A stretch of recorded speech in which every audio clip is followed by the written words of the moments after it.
The Exile.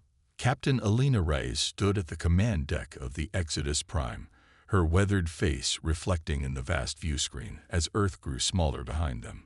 The blue jewel that had been humanity's cradle for millennia diminished to a pale dot against the blackness of space. She refused to cry. Not now. Not when 10,000 souls aboard her ship, and millions more scattered across the refugee fleet, needed her strength. Final ships clearing Earth's orbit, Captain. Lieutenant Cato reported, his voice steady despite the gravity of the moment. All 376 vessels accounted for. Elena nodded, her throat tight. Begin synchronized FTL preparation. Set course for the Arcturus corridor as planned. The Galactic Assembly's decree had come without warning 6 months ago. Humanity, after just 80 years of interstellar contact, had been deemed an existential risk to galactic stability. The charges were numerous: genetic experimentation, aggressive territorial expansion, unpredictable social dynamics, and dangerous cultural contamination. Mankind's delegation had protested vigorously. They had joined the Assembly in good faith, adhered to treaty obligations, even scaled back military development at the Assembly's request. But the Assembly's oldest members, species that had navigated the stars while humans still crafted stone tools, had already made their decision. The vote was almost unanimous. Humanity would be confined to Sol, prevented from further space travel by a quarantine network of automated defense platforms. Any human vessels attempting to leave would be destroyed. Humanity would be isolated, studied from afar like a dangerous laboratory specimen. But the Galactic Assembly had underestimated humanity's greatest strength, the refusal to accept an unjust fate. When the quarantine fleet arrived, humanity was ready. Through a coordinated global effort unprecedented in human history, a daring plan was executed. While the Assembly ships positioned their quarantine nodes, Earth launched every available vessel in a massive exodus. Military ships ran interference, science vessels jammed signals, and passenger liners, filled with millions of refugees, made desperate runs for the jump points. Not everyone escaped. Earth still held billions who couldn't leave, now truly trapped under the Assembly's quarantine. But 17 million humans, along with massive archives of knowledge, genetic samples, and cultural artifacts, had slipped through the net. "Captain, I'm detecting unusual readings from the third jump gate," said Communications Officer Diallo, frowning at her display. "The energy signature doesn't match our records." Elena felt a cold sweat form at the base of her neck. "They're updating the gates. We need to accelerate the timeline. Signal the fleet. We jump now, ready or not." The ship trembled as the FTL drives charged ahead of safety protocols. The starfield outside distorted, stretching into lines of light as the massive fleet took their final leap away from known space. They were headed toward the galactic rim, toward sectors even the Assembly rarely ventured. What followed were 3 brutal years of nomadic existence. Food reserves dwindled. Life support systems faltered. Ships failed and had to be cannibalized. The once proud fleet became a ragtag collection of patched-together vessels carrying increasingly desperate refugees. Hope came in the form of the Helios system, discovered by a scout ship that had ventured farther than the main fleet. It contained a rocky planet in the habitable zone that preliminary scans indicated could potentially support human life, with significant modification. When Elena's shuttle broke through the cloud cover of the planet, they would later name Haven, she fought back disappointment. The landscape was barren, swept by violent dust storms. Atmospheric analysis showed breathable components, but toxic concentrations of sulfur compounds. It was hardly the paradise they had dreamed of finding. "It's not Earth," said Dr. Isabella Chen, the fleet's chief exobiologist, standing beside her on the ridge overlooking the vast rusty plains. "No," Elena agreed, "but it's ours, and we'll make it work." From those harsh beginnings, the human colony on Haven took root. Initial settlements were built underground to escape the planet's punishing surface conditions. Oxygen generators worked overtime to create breathable pockets. Every resource was recycled, every scrap utilized. Death was common in those early years, from equipment failures, nutritional deficiencies, and sometimes simple despair. But something remarkable began to happen. Freed from the constraining oversight of the assembly, human ingenuity flourished. The very genetic engineering that had alarmed the galactic community became the cornerstone of their survival strategy. Dr. Chen's team developed rapidly evolving microorganisms that could begin the terraforming process from the ground up, converting toxic compounds in the soil and atmosphere. Engineers created self-replicating nanobots that could harvest minerals from Haven's crust with unprecedented efficiency. Physicists refined power systems that could harness the energy of Helios's unpredictable solar flares. Within 5 years, the first surface domes appeared, translucent structures filled with engineered plants that thrived in Haven's challenging environment. Within 10, humans walked the surface with only light-breathing apparatus. By the 15-year mark, the first child was born who could breathe Haven's air unassisted, her lungs subtly modified to filter the remaining toxins. The assembly had feared human adaptability. On Haven, that adaptability became salvation. In the 20th year of exile, humanity made another discovery. While expanding mining operations into Haven's asteroid belt, a survey team encountered a vessel of unknown design. First contact protocol was initiated with trepidation. Were these assembly agents? Had they been discovered? The truth was more interesting. The Veshuri were a nomadic species unknown to the assembly, having evolved in the spaces between spiral arms. Primarily traders, they had never established permanent planetary colonies, preferring the freedom of their generational ships. Initial communication was difficult, but the Veshuri showed no hostility. They were curious about the human settlement, having never seen a species transform a planet so rapidly. When they learned of humanity's exile, they seemed genuinely confused. In their culture, adaptability was the highest virtue.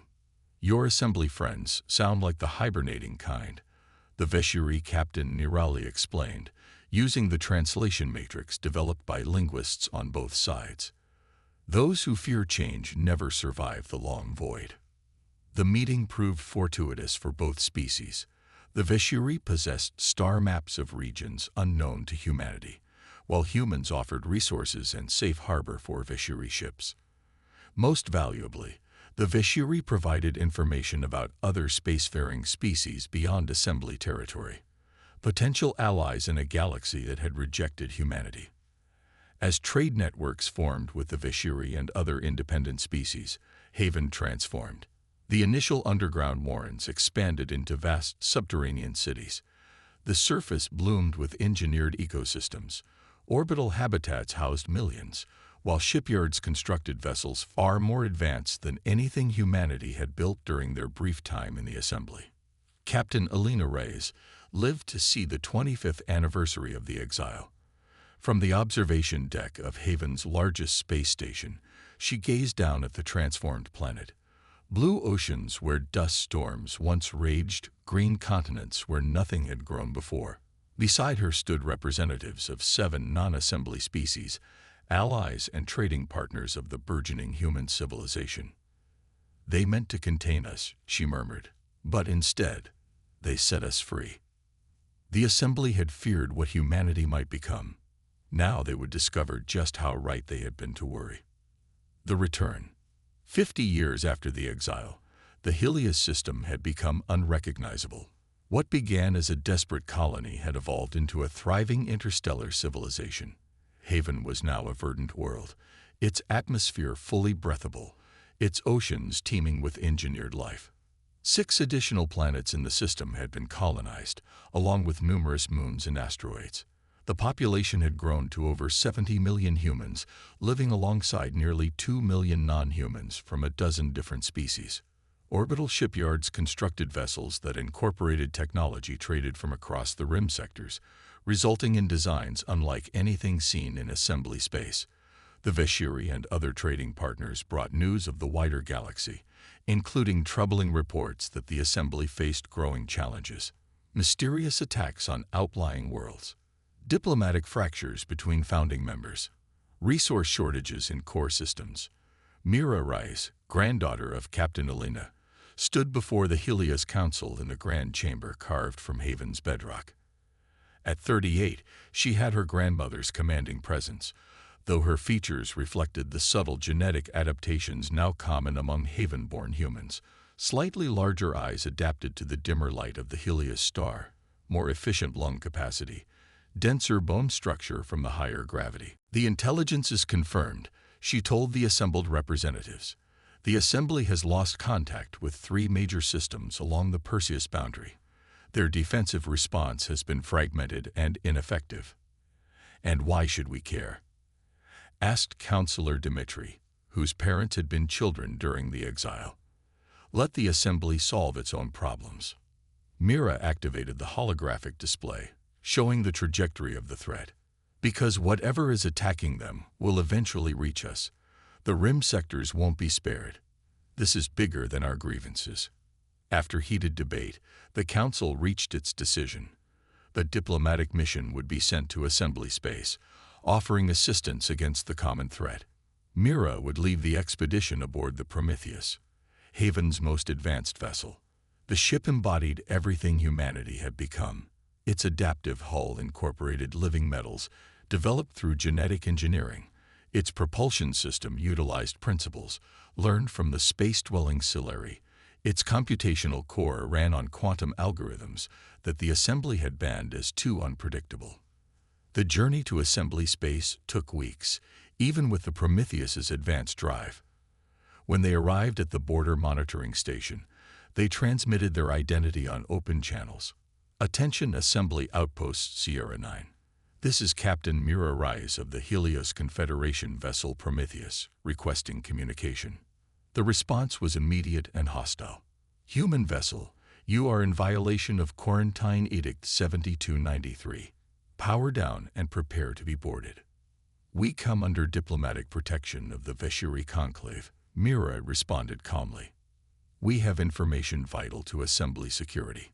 After tense negotiations, the Prometheus was permitted to proceed to Galactus Prime, the Assembly's capital world, escorted by 4 military vessels.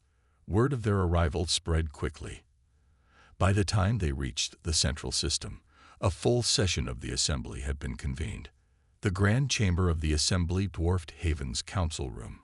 Representatives of over 300 species filled the tiered seating. Some were recognizable from historic records: the insectoid Trizoli, the crystalline Fuxan, the gas-bag Moravians who had led the vote for humanity's exile. High Arbiter Chloron, a Moravian whose translucent body pulsed with bioluminescent patterns indicating extreme agitation, addressed them first. Humans, you were judged and found wanting. Your presence here violates our most solemn decree. Mira stepped forward, her posture straight, her voice steady. We come not to challenge your decree, but to offer help. We know about the attacks on your outer systems. Murmurs rippled through the chamber. The Trizali representative chittered rapidly. How could you possibly know of matters that are classified at the highest level? The galaxy is more connected than you realize, Mira replied. And the threat you face is not unknown to us. We've encountered its precursors in the rim sectors. We call them the Void Swarm. She activated a holographic projector, displaying data collected by Helios reconnaissance vessels.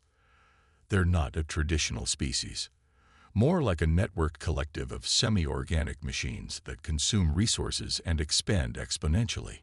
Our scientists believe they originate from beyond the galactic disk. And why? Asked Chloron with obvious skepticism. Would exiled humans come to our aid? Because the swarm doesn't distinguish between your worlds and ours. It consumes all in its path. We've developed defenses that have proven effective against their scouts, and we're willing to share this technology. What followed was 3 days of intense questioning. Assembly scientists pored over the Helios data, Security officials interrogated Mira about human activities in exile. Cultural anthropologists studied the physical and social changes humanity had undergone. On the fourth day, the assembly reconvened. Chloron's bioluminescence had shifted to patterns of reluctant acknowledgement. We have verified your information about this void swarm, but the assembly remains concerned about human development. Your genetic modifications, your technological innovations, they confirm the very reasons you were exiled.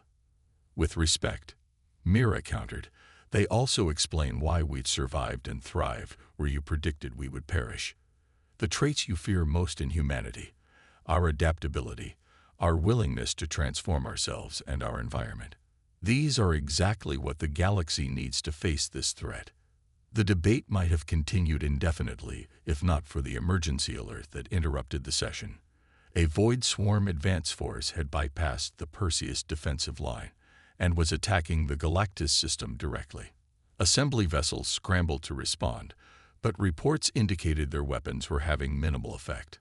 Allow us to demonstrate our defenses, Mira requested urgently. With reluctant permission, the Prometheus moved to engage the swarm vessels. The battle that followed was observed by the entire assembly through real-time feeds. The Prometheus's adaptive hull absorbed the swarm's energy attacks, its targeted countermeasures disrupted the enemy's network communications, and its quantum-guided weapons found vulnerabilities that assembly scans had missed entirely. When the Prometheus returned victorious, attitudes had shifted. Pragmatism began to override ancient prejudice. The assembly voted, narrowly, to accept Helios' assistance against the swarm threat. Over the following months, human engineers worked alongside assembly scientists to adapt Helios defenses to assembly vessels. Joint fleet actions pushed the swarm back from populated systems. Human diplomatic representatives, led by Mira, negotiated a formal alliance structure that included both assembly worlds and the independent species of the rim sectors.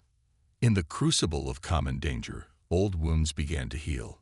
Many assembly species still view humans with caution, but respect had replaced fear. The quarantine of Earth was lifted, allowing reunion between the exiled population and those who had remained behind.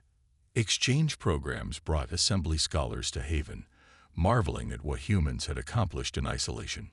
1 year after the Prometheus's arrival at Galactic Prime, a new treaty was signed. Humanity would not rejoin the assembly. Both sides recognized that their paths had diverged too significantly, but would participate as an independent ally through the newly formed Galactic Concordat.